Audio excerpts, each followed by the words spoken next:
As a civilized society, we must do our part and apply deodorant now more than ever because it has been a hot, muggy, and humid week in New York City. There's no time to neglect personal hygiene while you're crammed into a tight space with other commuters. And Seema in particular is aware of that, as is Just Like That. Imagine how shocked the stylish realtor is when her new partner, a gardener who works outside for hours, chooses crystals over the speed stick.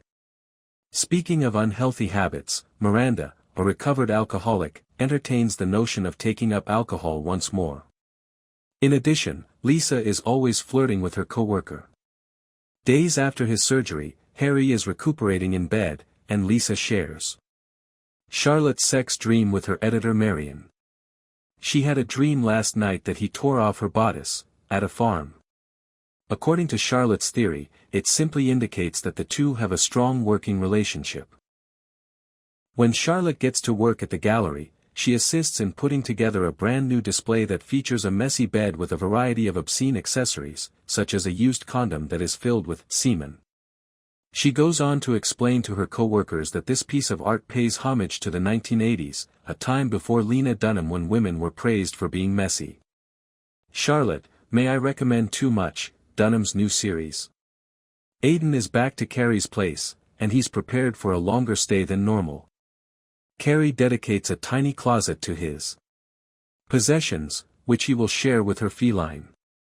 Following their nap, he explains why he is open to a longer stay. Wyatt, his kid, now desires to live full-time with his mother, Kathy, who was Aidan's former wife.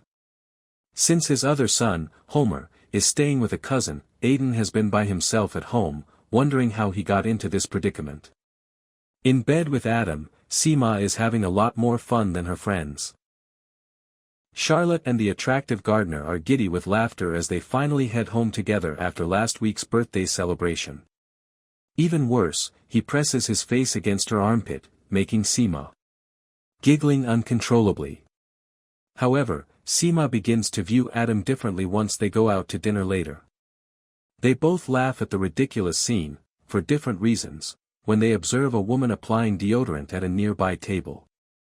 Seema considered it an etiquette violation, but Adam completely disagrees with the use of deodorant. "You don't use deodorant?" Seema asks. I initially assumed this was a bit, but Adam continues bringing up some nonsense about massaging crystals beneath his armpits. He doesn't use Seema's, and most New Yorkers, for that matter, recipe, which is laden with aluminum.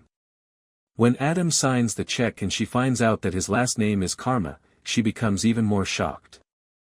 As a reminder, his mother legally altered the names of both him and his brothers. Is Adam more woo-woo than we initially believed? In a slight homage to Sex and the City Season 6, Seema, nothing goes as planned when Lisa tries to get it on with her hubby. He spoils the moment with a bathroom run, and a request that Lisa get more toilet paper, after she climbs on top of him for some unexpected morning intercourse. However, Lisa is once again smitten with Marion during lunch at work, who is audaciously consuming a single papaya for lunch. The Obama's Higher Ground Company created the new documentary he asks her to see, so it would be the ideal method for them to recruit Michelle Obama to star in their docuseries. Despite her prior commitment to Charlotte's gallery event, Lisa recognizes this work thing as a chance. Miranda conceals a secret from her girlfriend Joy, just as LTW keeps her professional flirtations a secret from her husband. Joy forgets that her partner doesn't drink and gives Miranda a bottle of gin when she pays her an unexpected visit after a work trip. However, Miranda maintains the bottle at home and says it's not strange. The strange thing is that Miranda hasn't explicitly disclosed to Joy that she is in the process of getting over her drinking issue. She later tells Carrie and Charlotte at the gallery that telling a partner that kind of news is really unattractive. Miranda's friends worry that she might feel under pressure to drink once more. Miranda attempts to rationalize that perhaps she was drinking excessively a few years prior because she was simply confused about her marriage, sexuality, and life in general. Perhaps now that she's feeling better, she won't push things too far. Charlotte and Carrie don't seem persuaded. Later in the evening, Charlotte actually tries to stop Joy from drinking her champagne glass when she sees Miranda holding it for her.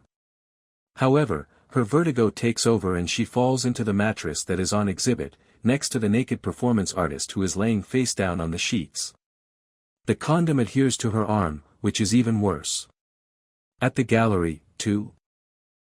Giuseppe's mother Gia, Patti LuPone, returning from last week, and Charlotte's boss